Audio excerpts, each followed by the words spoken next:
Sabemos que sin una adecuada anticoagulación, el riesgo de tromboembolismo asociado con la cardioversión es del 5 al 7%.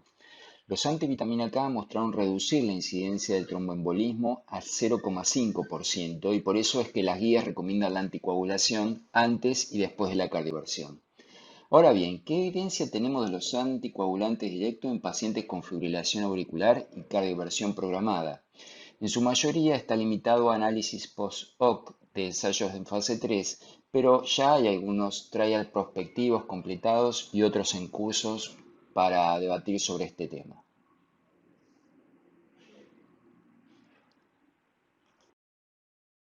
Los estudios randomizados iniciales mostraron la no inferioridad de los anticoagulantes directos en comparación con la warfarina. Luego, varios registros a nivel mundial mostraron la ventaja de los anticoagulantes directos sobre los antivitamina K. Acá vemos, por ejemplo, el Aristófanes, que es un registro que incluyó más de 430.000 pacientes con fibrilación auricular no valvular y donde se observa la ventaja de los nuevos anticoagulantes directos sobre la warfarina, tanto en efectividad como en seguridad.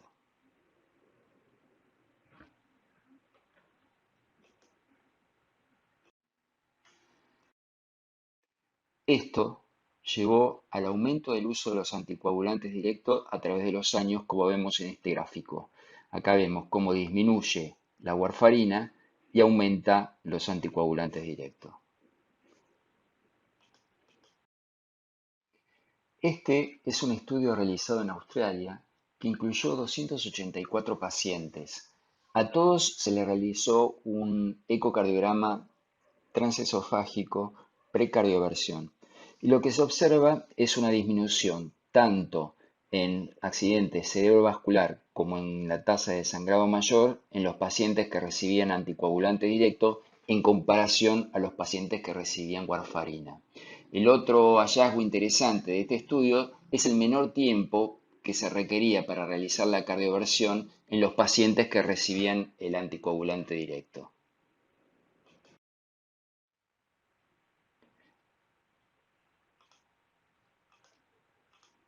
Pero, ¿qué evidencia tenemos con los anticoagulantes directos y la cardioversión eléctrica? Este es un análisis post-hoc del RELAY, donde se observan 1.983 cardioversiones realizadas a 1.270 pacientes. Se compararon las dosis de 150 miligramos y de 110 miligramos de dabigatran versus warfarina. Y lo que se observó fue que la frecuencia de ACV y de hemorragia a los 30 días de la cardioversión con las dos dosis de dabigatran fueron bajas y comparables a las de warfarina con o sin guía ecocardiográfica transesofágica. En conclusión, la dabigatran es una alternativa razonable a la warfarina en pacientes que requieren cardioversión.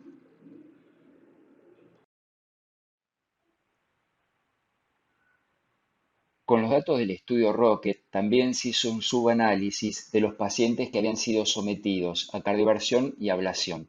285 pacientes fueron sometidos a 375 cardioversiones. Y acá vemos los resultados de la comparación entre el rivaroxaban y la warfarina. Y vemos que no hay diferencia significativa en cuanto a la tasa de ACV y embolia sistémica, mortalidad cardiovascular, mortalidad total, hospitalización y hospitalización o mortalidad cardiovascular. Finalmente, también se hizo un análisis de los pacientes que habían recibido cardioversión en el estudio Aristóteles. Vemos 540 pacientes que recibieron 743 cardioversiones, en azul los pacientes que recibían warfarina, en rojo los que recibían apixaban y vemos que no hay diferencia significativa en cuanto a la tasa de ACV y embolias sistémicas, infartos, sangrado mayor o mortalidad. En resumen, podríamos decir que si uno realiza una cardioversión sin anticoagulación, tiene un riesgo de embolia sistémica del 5 al 7% y con los anticoagulantes directos o los antivitamina K, el riesgo se reduce al 0,5%. Pero, ¿qué trabajos randomizados tenemos? En este estudio se comparan pacientes sometidos a cardioversión utilizando dabigatran versus warfarina. Como vemos, no había diferencia significativa en cuanto a edad, al CHAD ni al HAS-BLED. Y lo que sí mostró diferencia significativa fue en el tiempo hasta la cardioversión, que fue menor significativamente en los pacientes que recibieron dabigatran versus los que recibían warfarina. El estudio Oxford es un ensayo randomizado que incluyó a más de 1.500 pacientes con fibrilación auricular que fueron sometidos a cardioversión. En este estudio, el rivaroxaban resultó tan eficaz y seguro como los antagonistas de la vitamina K en el contexto de la cardioversión electiva de la fibrilación auricular.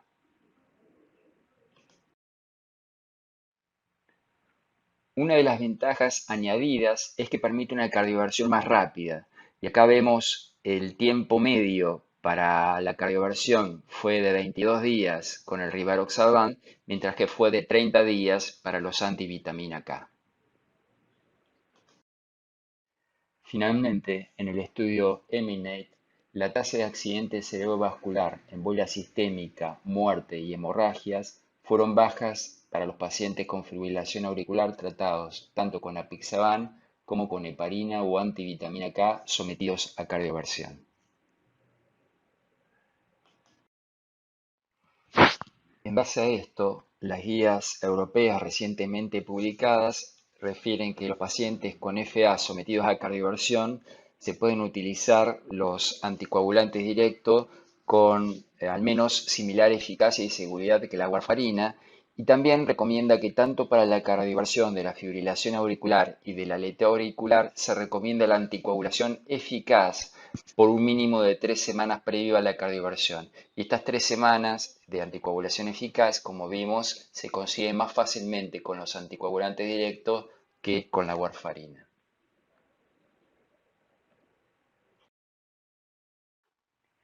¿Y qué información tenemos de los anticoagulantes y la ablación de la fibrilación auricular? En este metaanálisis se compara el continuar con warfarina previo a la ablación de la fibrilación auricular o suspender la warfarina y usar como puente la heparina previo a la ablación de la fibrilación auricular. Y como vemos en este gráfico, en tasa de ACV o accidente isquémico transitorio, conviene continuar con la warfarina que suspender la warfarina y utilizar heparina. Lo mismo ocurre cuando analizamos la tasa de sangrado mayor. Es mejor continuar con la warfarina que suspender la warfarina y utilizar la heparina como puente a la ablación de fibrilación auricular. Lo mismo observamos cuando analizamos el stroke en forma independiente o cuando analizamos la tasa de sangrado menor. Como vemos, siempre es mejor no suspender la warfarina que suspender la warfarina y utilizar la heparina como puente. Y lo que en este estudio se analizaron 1.584 pacientes que fueron sometidos a ablación por radiofrecuencia de fibrilación auricular. A 790 se les discontinuó la warfarina y se les dio heparina de bajo peso, y a 794 se los hizo continuar con warfarina. El punto final primario del estudio era la incidencia de eventos tromboembólicos en las primeras 48 horas post-ablación. Y lo que se observa es una diferencia a favor de no suspender la warfarina en cuanto a la tasa de ACV y accidente isquémico transitorio, en cuanto a la tasa de sangrado menor. Como vemos acá, la disminución del riesgo relativo es mucho mayor cuando no se suspende la warfarina que si se la suspende y se utiliza una heparina de bajo peso.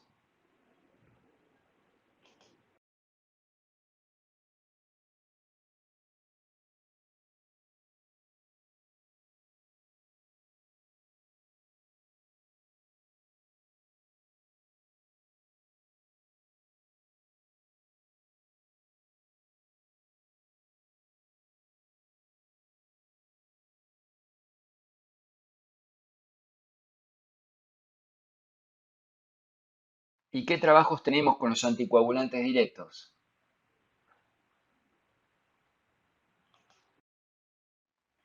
Acá vemos un metaanálisis de trabajos no randomizados y observacionales que comparan el uso de rivaroxaban versus warfarina. Y como vemos, no hay diferencia significativa en cuanto al uso del anticoagulante directo versus los antivitamina K. Este es un estudio randomizado donde se comparó el uso de rivaroxaban versus el uso de antivitamina K en forma ininterrumpida previo a la ablación de la fibrilación auricular. El punto final primario era sangrado mayor y el punto final secundario era ACV, embolia sistémica, infarto o muerte de causa vascular. Y lo que se observó fue que el uso de rivaroxaban oral ininterrumpido era factible y la tasa de eventos eran similares a las del tratamiento ininterrumpido con antivitamina K. El estudio RECIRCUIT es un ensayo clínico que incluyó 704 pacientes, de los cuales 635 pacientes fueron sometidos a la ablación de la fibrilación auricular. La incidencia de episodios hemorrágicos graves durante y hasta 8 semanas después de la ablación fue menor con dabigatran que con warfarina. El dabigatran se asoció también con una menor tasa de taponamientos pericárdicos y de hematomas inguinales. Los dos grupos de tratamiento tuvieron una incidencia similar de episodios hemorrágicos menores y solo se produjo un evento tromboembólico en el grupo warfarina. En este estudio, que randomizó 674 pacientes a apixaban versus antivitamina K, se demostró que el uso del apixaban en forma continua es seguro y eficaz en pacientes sometidos a ablación de la fibrilación auricular, tanto en el riesgo de sangrado, accidente cerebrovascular y en el deterioro de la función cognitiva. En base a esto, las últimas guías de manejo de la fibrilación auricular recomiendan que los pacientes anticoagulados con warfarina o anticoagulante directo realizar la ablación sin suspender el anticoagulante y que posablación en los pacientes que tienen un CHAD elevado continuar con el tratamiento anticoagulante posablación más allá del resultado del procedimiento. Muchas gracias por su atención.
que apareció acá, con el cual en Argentina es con el que más experiencia tenemos.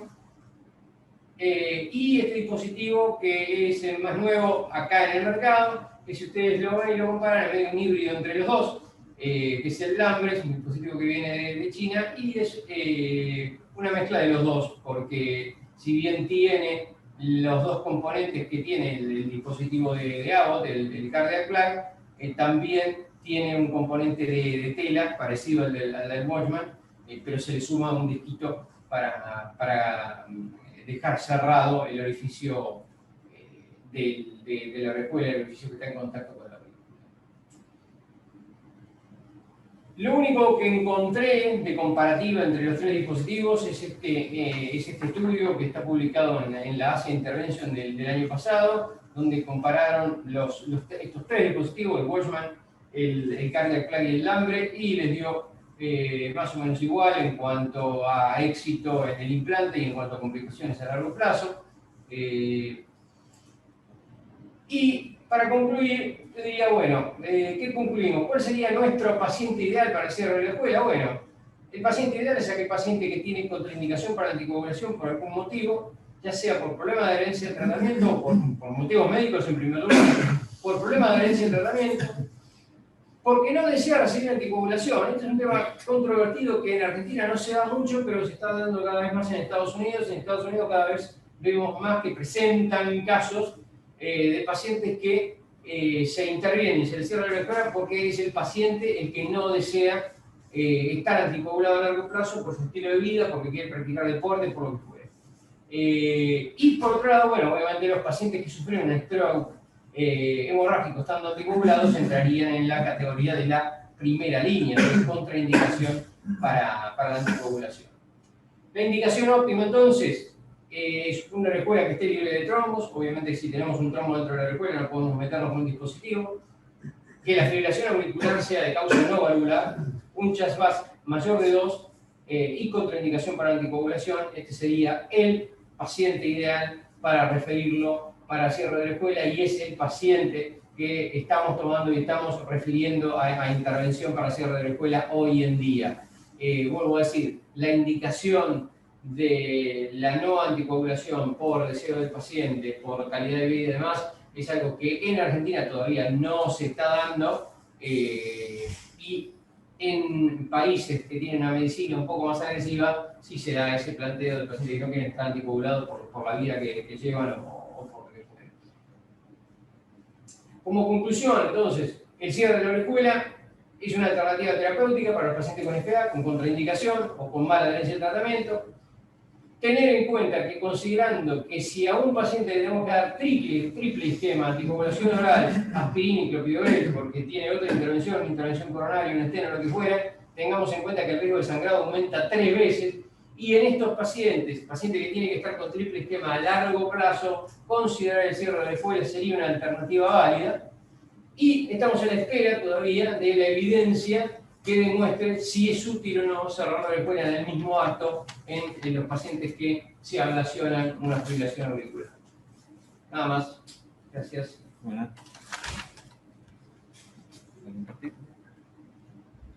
Luz otra vez. Gracias. Bueno, estoy desmuteado. Sí, sí. Muchas gracias, Alejandro Fernández. Vamos a dar comienzo a la última charla de este taller, que es un tema sumamente importante y sumamente de moda, en boga, es la anticoagulación cuando los pacientes tienen cáncer. Nos va a tratar este tema el doctor Santiago del Castillo, quien es el jefe de la sección cardio-oncología del servicio del Hospital Italia. No, vamos. Espera, que te aviso cuando esté. Muchas gracias al comité organizador por la invitación.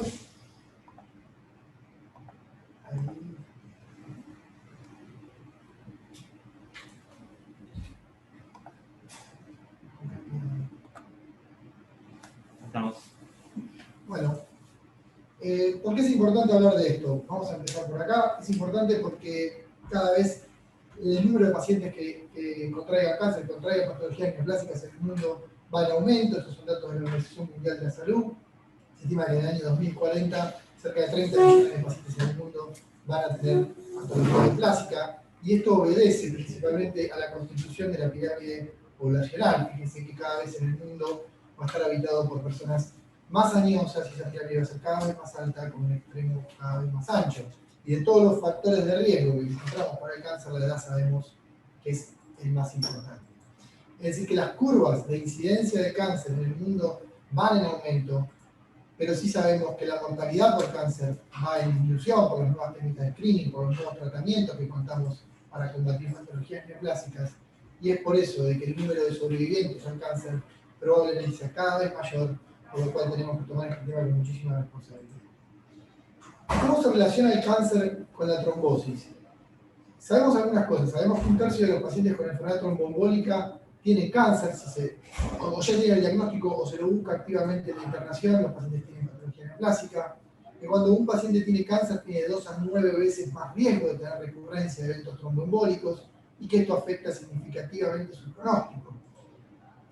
¿Y por qué? Básicamente porque lo que ya sabemos hace muchísimos años, que potencia los eventos tromboembólicos, que es la famosa tríada de Virchow, cualquiera de las aristas de esta tríada está potenciada en pacientes con cáncer. Diástasis de injuria endotelial y ahí estado de hipercoagulabilidad están claramente aumentados en pacientes con patología neoplásica.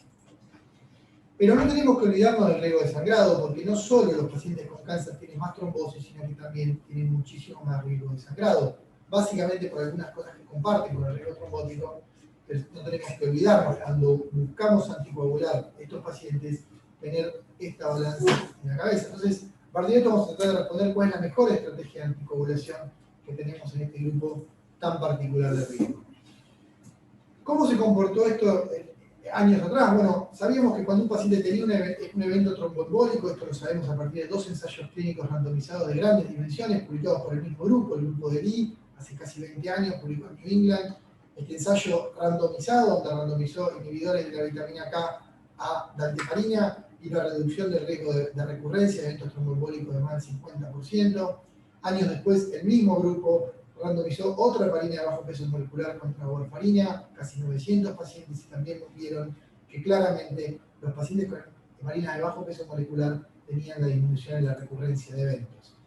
Tenían un sangrado que era clínicamente no relevante, no mayor. Pero, ¿me pasa un segundo?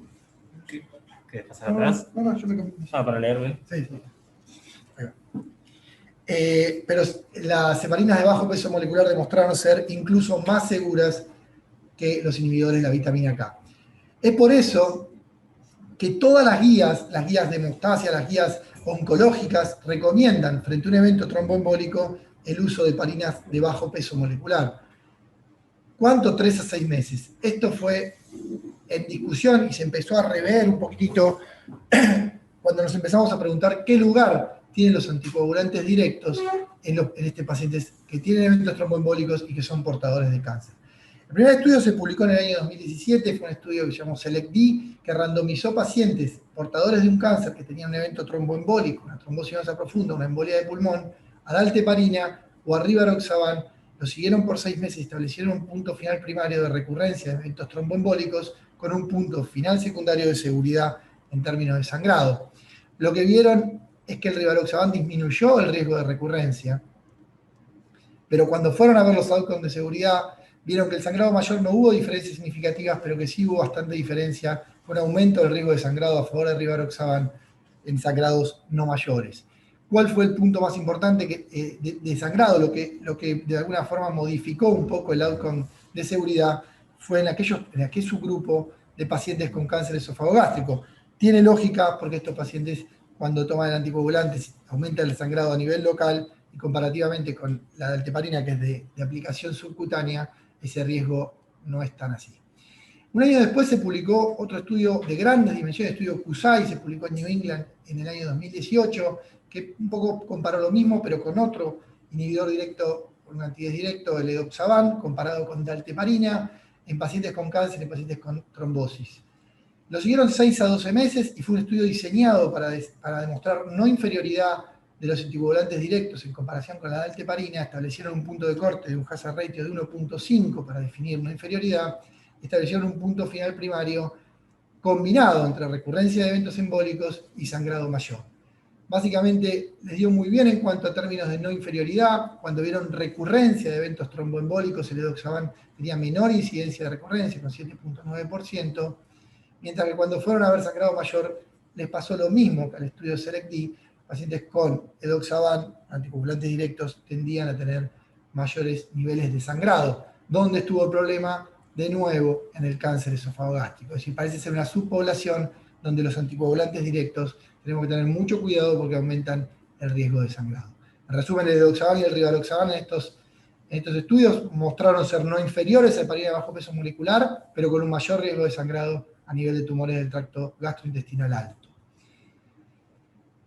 Estos dos estudios motivaron que las últimas guías que tenemos de eventos tromboembólicos, la guía de tromboembolismo pulmonar publicada en la Europea el año pasado, incluye ya los anticoagulantes directos como tratamiento de primera línea, con el mismo grado de indicación, un poquitito menos de evidencia, pero lo que nos dice es, tengamos en cuenta y tengamos cuidado cuando los pacientes tienen tumores gastrointestinales. Se puso el rivaloxaban y el edoxaban, pero no en el subgrupo de pacientes con cáncer esofágico. Y este año se publicó el estudio Caravaggio. El estudio Caravaggio nos mostró en forma randomizada, un estudio de grandes dimensiones, más de 1000 pacientes con un cáncer activo, con trombosis periférica o tromboembolismo pulmonar randomizados a dalteparina o a apixaban. Una salvedad es que la dalteparina en los primeros 30 días se da una dosis y en los segundos, después de los 30 días, se bajaba la dosis a 150 unidades kilo, y que la apixaban se usó durante los primeros 7 días con una dosis de carga de 10 miligramos cada 12 horas y luego 5 miligramos cada 12 horas. La dalteparina fue la misma indicación, la misma dosis que usaron en el estudio que recién vimos, estudio CUSAI. Después de la randomización lo siguieron 6 meses y establecieron puntos de eficacia y puntos de seguridad similares a los estudios anteriores. La diferencia fue que la no inferioridad la establecieron en un punto de corte de 2 con un intervalo de confianza del 95%. Con respecto a los outcomes clínicos, la recurrencia de eventos tromboembólicos disminuyó con la apixaban, se estableció un punto y cumplió las metas de no inferioridad, porque fíjense que el intervalo de confianza atraviesa el 1, pero no está para nada cerca al 2, que era el punto que había establecido de no inferioridad.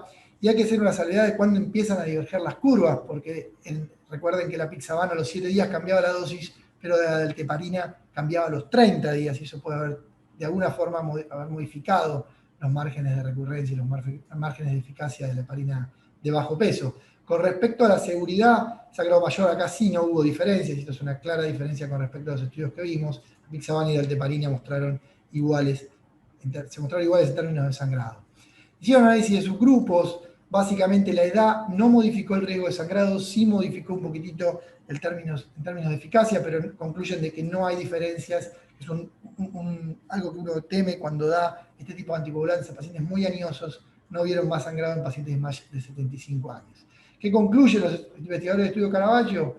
Apixaban no es inferior que dalteparina en recurrencia de eventos, y sí no vieron un aumento del riesgo de sangrado. Clara diferencia con el estudio CUSAI, que es el que vimos recién.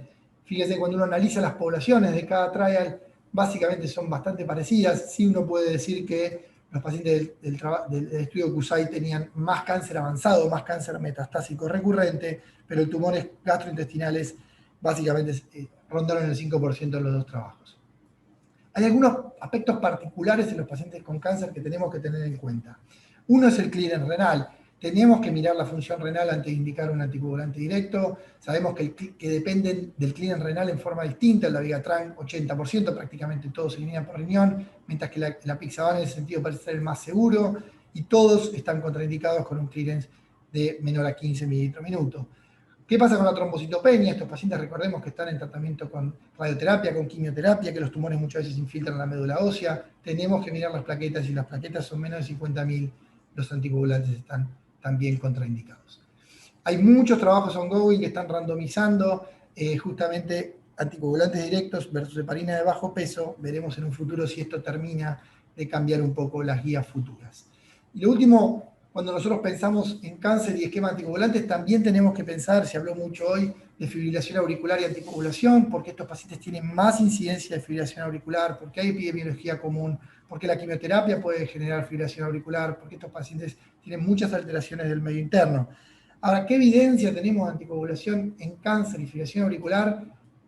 Básicamente se desprende de su análisis de ensayos randomizados, los ensayos que todos conocemos de grandes dimensiones de anticoagulantes directos en fibrilación auricular, y básicamente hay dos. Uno ya lo comentó Gustavo Maíd, el estudio Engage.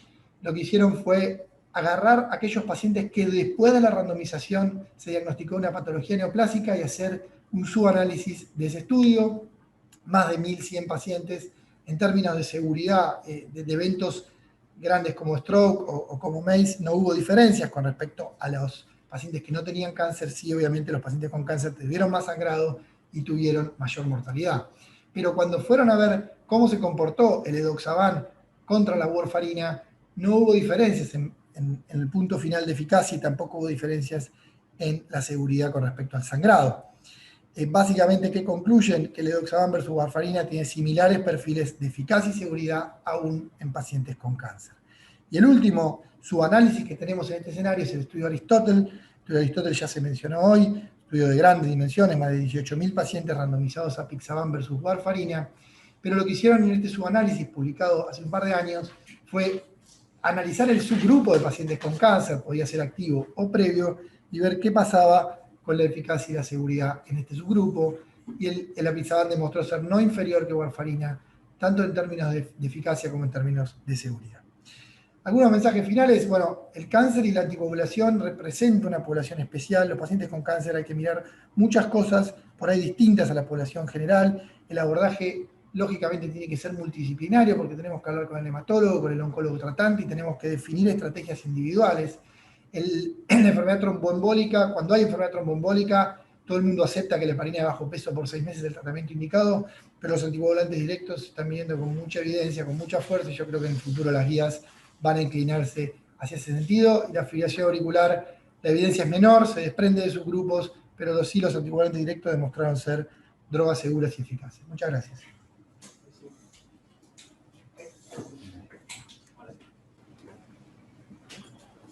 Bueno, dame ahora, ¿no? desmutear. Tenemos. Estamos. Sí. Bueno, muchas gracias, Santiago, por tu excelente exposición. El horario está atrasado, pero tenemos posibilidad de hacer un par de preguntas, dado que en la próxima mesa uno de los speakers no va a llegar porque se ha demorado en un operativo de trasplante. Así que vamos a tomar 2 minutitos para hacer un par de preguntas. Yo quería empezar con Gustavo Maíd y de paso traer a colación un estudio que todavía no se publicó, que es un estudio que se completó en el servicio en el cual Gustavo Maíd es uno de los autores. Es un estudio de fibrilación auricular, es un estudio de cohorte en el cual lo que se estudia son 2 poblaciones: la población que recibe inhibidores de la vitamina K y otra población que recibe DOACs, y es un protocolo de seguimiento para evaluar la discontinuación de la droga en el término de un año. Vimos como dato muy interesante de este estudio que el objetivo es estudiar cuántos pacientes discontinúan el tratamiento. Vimos con bastante sorpresa que en realidad es muy bajo el número de pacientes que discontinúan en nuestra cohorte del hospital italiano. Y vimos que el 15% de los pacientes en ABK terminan discontinuando antes del año, y la causa fundamental de la discontinuación es por sangrado o riesgo de sangrado.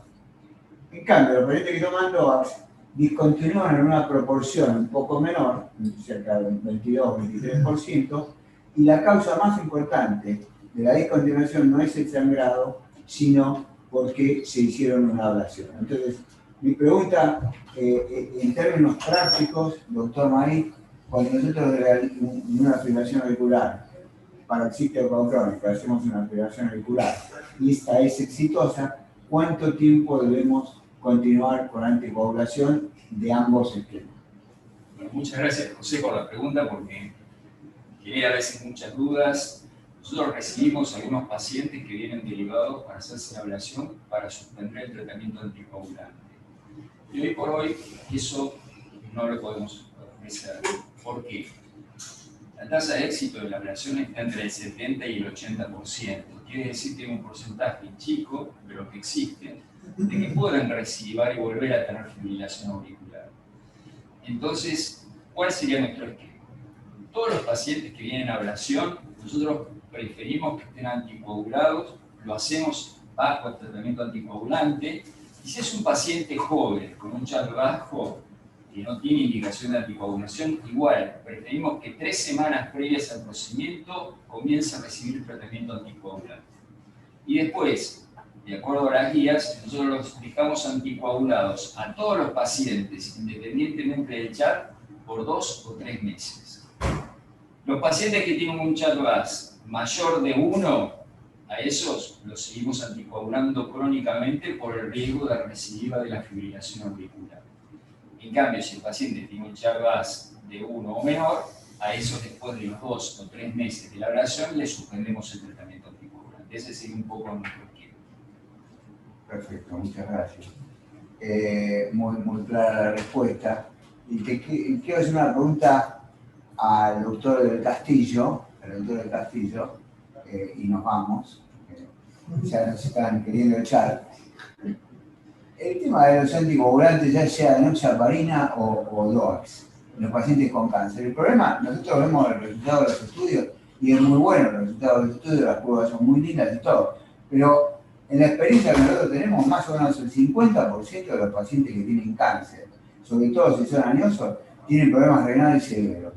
Entonces, esos pacientes estamos como inhibidos de darles tanto enoxa como DOAX, porque esto de los 30 mililitros de clearance, en realidad la mayoría de los clínicos con un poco debajo de 50 ya no nos animamos demasiado. Entonces, ¿cuál es el esquema que uno aplicaría en paciente con cáncer activo y fibrilación auricular o tromboembolismo que tiene insuficiencia renal? No, bueno, es un problema, como decía usted, que es muy frecuente, el problema sobre todo en esta población, porque los pacientes están depresionados de volumen, reciben drogas agresivas para el riñón. Entonces, hay que tenerlo presente, no se puede olvidar. En eso, bueno, lo veíamos recién, hay perfiles de mayor seguridad. Hay por ahí anticoagulantes directos que tienen menos metabolismo renal y no se anima a darlos como una pixaban por sobre la vigatran, que se utiliza prácticamente todo por el riñón. Pero sí es cierto de que cuando uno tiene que tomar la decisión, si el clearance está cercano a 30, uno no tiende a no usarlo, tiende a ir más a lo seguro que está acostumbrado de heparina de bajo peso. La realidad es que probablemente con los nuevos trials que se están llevando a cabo, en los análisis de subgrupos, y si se incluyeron pacientes con clearance más cercano a eso, podemos estar un poco más seguros para usarlo. Pero sí es cierto de que es una población. Cuando el clearance está cercano a 50, el apixaban ha demostrado que se puede usar, no aumenta significativamente el riesgo sangrado. Cuando es menor a 30, uno se inclina más a manejar. Bueno, los organizadores están diciéndome que termine ya, así que no les puedo hacer ninguna pregunta al doctor Fernández. Perdón. Muchísimas gracias a todos por la atención. Ha sido un excelente. Creo que hay preguntas, pero no tengo. No, ya no más tiempo. No tenemos tiempo. Bueno, listo, gracias, muchachos. ¿No?